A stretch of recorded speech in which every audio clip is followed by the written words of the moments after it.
बिस्मिल्लाहिर्रहमानिर्रहीम, अस्सलाम वालेकुम, वेलकम टू लिटरेचर ऑनलाइन। तो हम कर रहे हैं the prologue to the Canterbury Tales by Geoffrey Chaucer. इसका आज हम कैरेक्टर करेंगे the squire and the yeoman. तो हम स्क्वायर से स्टार्ट करते हैं। ये नाइट का बेटा है जो हमने पिछली वीडियो में नाइट को डिस्कस किया। With him there was his son a young squire, कि नाइट के साथ उसका बेटा मौजूद है जो कि एक यंग स्क्वायर है। स्क्वायर उस ज़माने में कहते थे खिदमतगार को, या फिर एक ऐसा इंसान जो जिस तरह गद्दी नशीन होता है कि नाइट के बाद जो नेक्स्ट नाइट बनेगा वो ये होगा, जो किसी नाइट के साथ उसके साथ जाया करते थे या फिर किसी लेडी के साथ एज आ मुहाफिज जाया करते थे। ठीक है, जिस तरह बॉडीगार्ड होते हैं, करीना कपूर के साथ सलमान खान थे ना बॉडीगार्ड मूवी में, तो वैसी अ young square. A lover and a lusty bachelor he was. वो एक जो ये स्क्वायर है उसका मिजाज बताया हुआ है कि वो फितरतन एक आशिक मिजाज और ऐश पसंद आदमी था। ठीक है, with locks curls as they were laid in press. उसके जो बाल थे वो इतने फाइन कर्ली किस्म के थे कि वो ऐसे लगता था जिस तरह वो उनको बिल्कुल प्रेस किया गया हो, किसी जिसमें उन प्रेस करके, जिस तरह हम कर्लर में डालते हैं ना, उसको हीट अप करते हैं, बालों को कर्ल करते हैं, तो उसी तरह से लगता था जिस तरह प्रेस करके उसके बालों को इतने फाइन कर्ल्स दिए गए हैं। Of 20 year of age he was, I guess, मेरा अंदाज़ा है कि वो कुछ 20 साल की उम्र उसकी एज थी। Of a stature he was of even length, और उसका जो कद था वो दरमियाना था। And wonderly deliver and of great strength, और वो बहुत ज़्यादा एक्टिव था। डिलीवर का मतलब होता है एक्टिव होना। ठीक है, लाइक वो बहुत चुस्त था। ठीक है, ऑफ ग्रेट स्ट्रेंथ, और बहुत ही ताकतवर किस्म का इंसान था। ठीक है, फुर्तीला किस्म का था। एक्टिव का मतलब होगा फुर्तीला, एजाइल। ठीक है, and he had been some time in chivalry, और वो जो एक्सपीडिशन थे जिसमें नाइट जाता रहा था उसके साथ ये भी कई दफ़ा उसके साथ किया था। इन फ्लॉन्डर्स, इन एटियोज एंड पिकार्डी, ये वो जगह हैं फ्रांस में जहाँ पे वो अपने बाप के साथ गया था। ठीक है, फ्लैंडर्स में, एटियोज में एंड पिकार्डी में। एंड बोर्न हिम वेल, और उस as of so little space, और कम वक्त में उसने अपनी बड़ी अच्छी जगह बना ली थी। ठीक है, मतलब उसने अच्छी कारकर्दगी दिखाई थी वहाँ पे, performance. In hope to standen in his lady's grace, अब उसने ये जो सब कुछ किया था कि अपनी जो गर्लफ्रेंड थी उसकी नज़रों में अपने उस सुरखरू होने के लिए किया था। लाइक ये सारा कुछ इसने किसी कौम की फतह के लिए या बाप की सुरखरू होने के लिए नहीं किया था, बल्कि किसी बंदी के लिए किया था। ठीक है, ये लाइक ये उस पर टॉन्ट कर है, ये स्टायर है चौसर का। ठीक है, embroidered was he as it were a meat, उसका जो गाउन है, जो उसने कपड़े पहने हुए थे, वो उस पर इतनी ज़्यादा कढ़ाई हुई थी, ऐसे लग रहा था कि जैसे किसी चरागाह में या मीडो में आ गए हों, जैसे कोई गार्डन हो। All full of fresh flowers white and red, उसके गाउन पे सारे जो फूलों का रंग है वो वाइट और रेड था, फ्रेश फूल बने हुए थे, मतलब बहुत ज़्यादा एम्ब्रॉयडर्ड किस्म का था। सिंगिंग ही वॉज, वो गाता रहता था, और फ्लूटिंग ऑल द डे, या फिर हर वक्त फ्लूट बजाता रहता था, मतलब सारा दिन में उसके एक ही काम है। कहने को स्क्वायर है, लाइक वो अब वो जो वुड बी नाइट है इन फ्यूचर, लेकिन वो क्या कर रहा है, गाने गा रहा है, फ्लूट बजा रहा है सारा दिन, कढ़ाई वाले कपड़े पहने हुए उसने लड़कियों की तरह के।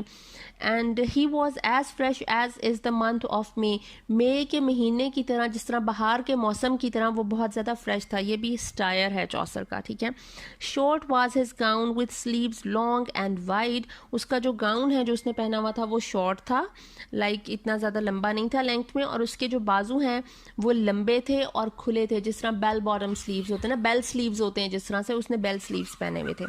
ठीक है, ये भी स्टायर है कि उसके कपड़े लड़कियों की तरह के थे। Well could he sit on horse and fair ride, और वो बहुत अच्छी घुड़सवारी कर सकता था। ठीक है, बहुत अच्छे अंदाज में सवार होता था घोड़े पे। He could songs make and well indite, वो ना सिर्फ ये कि गाना गा भी सकता था, बल्कि इंडाइट का मतलब होता है कंपोज करना, ट्यून को कंपोज भी करता था। जस्ट एंड ईक डांस, जस्ट कहते हैं नेज़ाबाजी को, बहुत अच्छा नेज़ाबाज था। ईक डांस, बहुत अच्छा डांस करता था। And well portray and right, well portray का मतलब है कि बहुत अच्छी तस्वीर कशी भी करता था, वो पेंट भी कर सकता था, एंड राइट, और लिख भी सकता था। ख़तो किताबत हो या गाने हो, हर चीज़, मतलब लिखने में, पढ़ने में, पेंटिंग करने में, डांस करने में, नेज़ाबाजी करने में, और like he was kind of a perfectionist as Chaucer has described him. ठीक है, So hot he loved that by nighter tale he sleep no more than doth a nightingale. वो कहता है इस किस्म का मोहब्बत करने वाला और गर्मजोश किस्म का इंसान था वो, कि वो रात को नाइटिंगेल से भी कम सोता था, क्योंकि उसका सारा टाइम जो है वो लड़कियों के साथ इधर उधर घूमने में गुजर जाता था. कर्टियस ही वॉज, बहुत ही ज़्यादा शाइस्ता मिजाज था, लाइक वो कर्टियस था, ठीक है. लवली एंड सर्वेबल, और बहुत ज़्यादा खिदमत करने वाला, इज्जो इनकसारी करने वाला, कर्टियस हम्बल किस्म का इंसान था, सबकी मदद करता था. In carf before his father at the table, और काफ ये काफ के लिए यूज़ किया गया, before as his father at the table, और टेबल पे अपने बाप के सामने जो है वो जो नाइट था उसको गोश्त काट कर सर्व करता था, लाइक एज अ सन ये नाइट को सर्व करता था गोश्त, और ये बड़े ऑनर की बात है अगर ये उसको सर्व करता था, ठीक है. A human had he and servants no more at that time. ये नाइट के बारे में बात की है कि नाइट के साथ एक तो उसका बेटा स्क्वायर है और एक साथ उसके ह्यूमन है. ह्यूमन कहते हैं खिदमतकार को या ज़मींदार को. एंड सर्वेंट्स नेमो, नेमो का मतलब है नो मोर. उसके साथ एक ह्यूमन के अलावा कोई भी सर्वेंट नहीं था. फॉर हिम लिस्ट राइट, सो क्योंकि वो ऐसे ही सफ़र करना पसंद करता था नाइट, ठीक है, नाइट के बारे में बात हो रही है. And he was clad in coat and hood of green. ये जो ह्यूमन था इसने कोट पहना हुआ था और उसकी हुड जो है, जो टोपी उसने सर पे ली हुई थी, वो ग्रीन कलर की थी, ठीक है. A chef of peacock arrows bright and कीन अंडर हिज बेल्ट ही बॉर फुल थ्रिफ्टीली. थ्रिफ्टीली का मतलब होता है केयरफुली. ये जो ह्यूमन है ये अपने पास हर वक्त बहुत ही ज़्यादा केयरफुली अपनी बेल्ट के नीचे एक तीरों का बंडल रखता था, एरोज का बंडल. उन एरोज की जो पीछे वाली जो जगह है उस पे मोर के पर लगे हुए होते थे. ब्राइट एंड शार्प, जो उसके पास तीर होते थे वो बहुत ही खूबसूरत मोर के पर उन पे लगे हुए होते थे. Well could he dress his tackle humanly, और वो बिल्कुल एक जिस तरह ह्यूमन को ड्रेस करना चाहिए और अपनी चीज़ों का ख्याल करना चाहिए है, वो उसी तरह अपने साजो सामान का ख्याल रखता था और उसको बहुत तरतीब से रखता था, ठीक है. His arrows dropped not with feathers low. वो कह रहा है जब वो अपना तीर कहीं, मतलब तीर कमान से उसका निकलता था ना, कहीं पे वो टारगेट करता था, तो कभी ऐसा नहीं हुआ था कि वहाँ पे टारगेट पे पहुँचने से पहले जब वो तीर शूट करता था तो उसका जो पर है, पीकॉक का जो फीदर है, वो कहीं पे बेंड हो जाए. वो बेंड नहीं होता था बल्कि वो सीधा ही रहता था. इतनी इतनी नफासत से उसने अपनी चीज़ें रखी हुई थी, ठीक है. And in his hand he bar a mighty बो, और उसने अपने हाथ में एक बहुत बड़ी तीर कमान भी पकड़ा हुआ था, ठीक है. Not head had he with a brown विजाज, उसका जो चेहरे का जो कॉम्प्लेक्शन है उसके जिस्म का वो ब्राउन है. एंड उसका जो बाल है वो बिल्कुल ही ज़्यादा चॉप्ड है, लाइक वो बाल्ड है, ठीक है, ऑलमोस्ट बाल्ड है, ठीक है. Of wood craft well could he all the usages, और वो लकड़ी से मिलता जुलता जो काम है, जंगल में जितने भी किस्म के काम होते हैं, लाइक लकड़ी को काटना, उसका जो यूजेज करना, आग लगाना, ठीक है, अगर कोई कैंपिंग वगैरह चाहिए तो कैंपिंग करना, उसको हर किस्म का काम आता था. अपॉन हिज आर्म ही बार अ गे ब्रेसर, उसने अपने बाजू पे एक ब्रेसलेट पहना हुआ था, एक बाजूबंद भी पहना हुआ था. And by his side a sword and a buckler, और उसके जो साइड पे एक सॉर्ड होती थी, एंड अब बॉकलर, बॉकलर कहेंगे शील्ड को, मतलब उसके पास तीर कमान है, तीर हैं. उसने अपने बाजू पे, ह्यूमन ने पहना हुआ है एक ब्रेसलेट, और उसके साथ उसके पास एक सॉर्ड और एक शील्ड भी है. And on that other side a gay dagger, और दूसरी साइड पे उसने बहुत ही खूबसूरत किस्म का, गे का मतलब होता है अच्छा वाला, डैगर खंजर भी रखा हुआ था.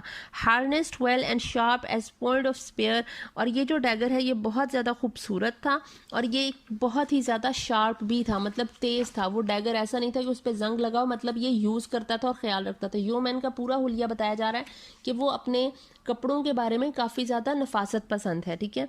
अ Christopher on his breast of silver sheen, और उसने अपने गले में सेंट क्रिस्टोफर की रिजेम्बलेंस वाला, मतलब उसकी शक्ल वाला एक चांदी का एक लॉकेट, एक पेंडेंट पहना हुआ है, ठीक है. ये सेंट क्रिस्टोफर का जो उसने पेंडेंट पहना हुआ है ये इसलिए है to protect him from every kind of harm, ठीक है, कि उसे बचा ले. ये जो लॉकेट है ये उसे बचाएगा हर किस्म के नुकसान से.